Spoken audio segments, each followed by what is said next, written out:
जय श्री राम मित्रों, आज की कथा है भयानक युद्ध। इस भयंकर युद्ध में लक्ष्मण ने रावण की ध्वजा काटकर उसके सारथी का वध कर डाला और रावण के धनुष को काट डाला। साथ ही विभीषण ने अपनी गदा से रावण के रथ के घोड़ों को मार डाला। विभीषण के इस कृत्य से रावण को इतना क्रोध आया कि उसने विभीषण पर एक प्रज्वलित शक्ति चलाई, किंतु विभीषण के पास आने के पहले ही लक्ष्मण ने उस शक्ति को अपने बाणों से नष्ट कर दिया। इस पर अत्यंत क्रोधित होकर रावण ने विभीषण पर ऐसी अमोघ शक्ति चलाई जिसका वेग काल भी नहीं सह सकता था। विभीषण के प्राण संकट में देखकर लक्ष्मण स्वयं आगे बढ़कर शक्ति के सामने खड़े हो गए। वज्र और अश्नि के समान गड़गड़ाहट उत्पन्न करने वाली तथा विषधर सर्प के समान वह भयंकर महातेजस्वी शक्ति लक्ष्मण को आकर लगी। उस नागराज वासुकी की जिह्वा के समान देदीप्यमान शक्ति ने लक्ष्मण के वक्ष को विदीर्ण कर दिया और वे रक्त से लथपथ होकर मूर्छित हो पृथ्वी पर गिर पड़े।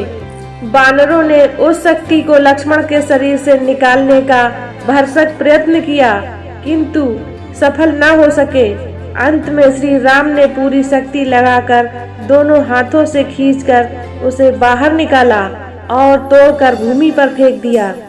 जब तक राम शक्ति को खींचकर बाहर निकालते रहे, रावण निरंतर बाणों की वर्षा करके उन्हें घायल करता रहा। शक्ति निकालकर उन्होंने शीघ्र ही रावण को मार डालने की प्रतिज्ञा की। फिर वे रावण के साथ भयंकर युद्ध करने लगे।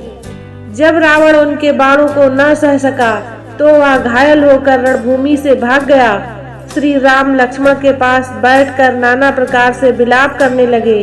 उनके विलाप से दुखी सारी वानर सेना रोने लगी। तभी सुसेन वैद्य ने कहा, हे शिरोमणि, आप दुखी न हो, ये जीवित हैं, इनकी हृदय गति चल रही है। फिर हनुमान से कहा, तुम शीघ्र ही महोदय पर्वत पर जाकर विशल्यकर्णी, सावन्यकर्णी, संजीवकर्णी तथा संघानी नामक औषधियां ले आओ। उनसे लक्ष्मण के प्राणों की रक्षा हो सकेगी। सुसेन के निर्देशानुसार हनुमान तत्काल महोदयगिरी पर्वत पर जा पहुँचे, परंतु इन औषधियों की पहचान न होने के कारण उस शिखर को ही उखाड़ लाए, जिस पर अनेक प्रकार की औषधियों के वृक्ष उगे हुए थे। सुसेन ने इसमें से औषधियों को पहचान कर उनको कूट पीस कर लक्ष्मण को सुंघाया। इससे वे थोड़ी देर में ही स्वस्थ होकर उठ खड़े हुए।